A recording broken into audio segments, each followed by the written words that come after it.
L'histoire. Dans mes romans, je m'intéresse toujours à l'histoire, à la petite et à la grande.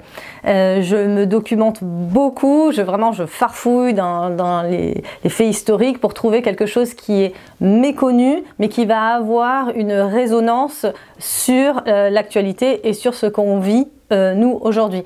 Par exemple, pour Hollywoodland, on va être dans les coulisses du cinéma dans les années 30 et on va avoir cette relation entre les actrices en devenir et les producteurs de cinéma et ce rapport de force, le dominant-dominé, que l'on retrouve malheureusement encore aujourd'hui. Et pour la double vie de Dina Miller, je me suis intéressée à l'opération Paperclip, qui est pas très connue, mais qui va être le cœur du roman. Et pour Les Mauvaises Épouses, puisque c'est un triptyque américain, je m'intéresse au début de la période atomique et notamment aux épouses des scientifiques qui vivaient juste à côté de la bombe atomique. Donc c'est vraiment ce triptyque américain de cet âge d'or qui va des années 30 jusqu'aux années 60 sur cette image rêvée des États-Unis qui, quand on gratte le vernis, n'est pas si jolie. Apparence. Dans tous mes romans, j'aime passer derrière le miroir et m'intéresser au jeu des apparences. On a ce qui se cache derrière les maisons, qu'est-ce qui se passe quand les maisons sont fermées. On a cette intimité et il y a ce jeu entre ce que l'on montre, l'apparence que l'on veut donner et ce que l'on est au fond de soi. Et donc ça, on va le retrouver dans Hollywoodland avec ces actrices qui se donnent à fond, qui donnent le meilleur d'elles-mêmes et qui jouent la joie et qui au final ne sont pas si heureuses que ça. Et le plus bel exemple qu'on va avoir, c'est Peg Entwistle, donc qui va se brûler les ailes avec ce rêve américain.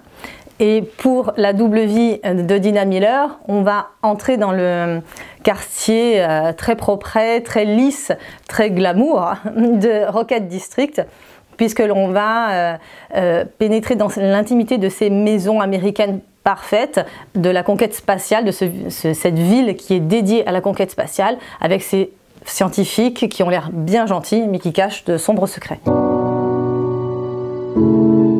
Liberté.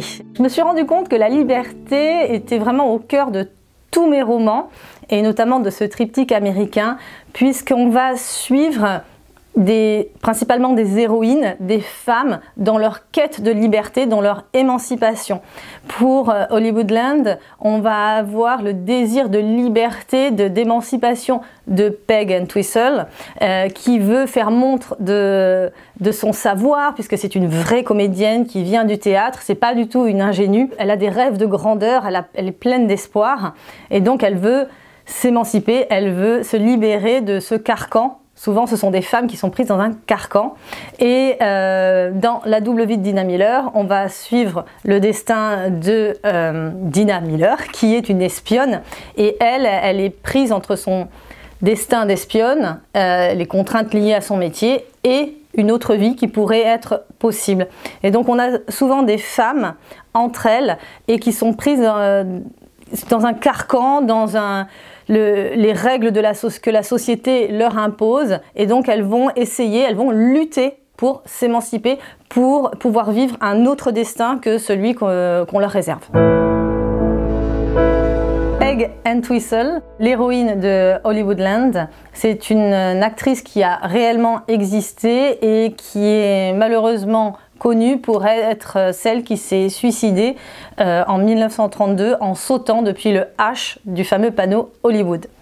Et moi j'ai été très marquée par le fait qu'on ne se souvienne que de sa mort. C'est terrible, une vie réduite à une punchline.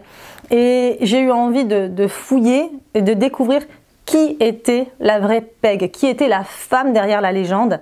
Et j'ai découvert une femme exceptionnelle, une femme résiliente, forte, déterminée, courageuse, qui avait des rêves, qui avait de l'ambition. Et je me suis dit, c'est pas possible que cette femme se soit suicidée. Et donc j'ai mené mon enquête, et c'est ce qu'on va découvrir dans Hollywoodland.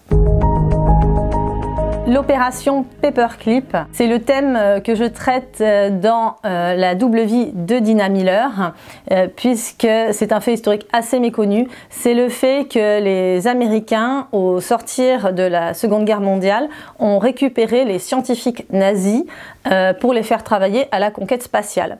Et donc non seulement ils les ont récupérés, mais ils les ont américanisés. Et quoi de mieux pour américaniser un petit scientifique nazi que de lui donner une bonne petite épouse américaine. Et donc on va découvrir les dessous de la conquête spatiale, de cette conquête à la Lune pour être le premier à marcher sur la Lune. Et on va suivre ça à travers les aventures de Dina, qui elle est une chasseuse de nazis, qui travaille pour le Mossad et qui va traquer l'un de ses ex-nazis qui est maintenant un grand scientifique américain.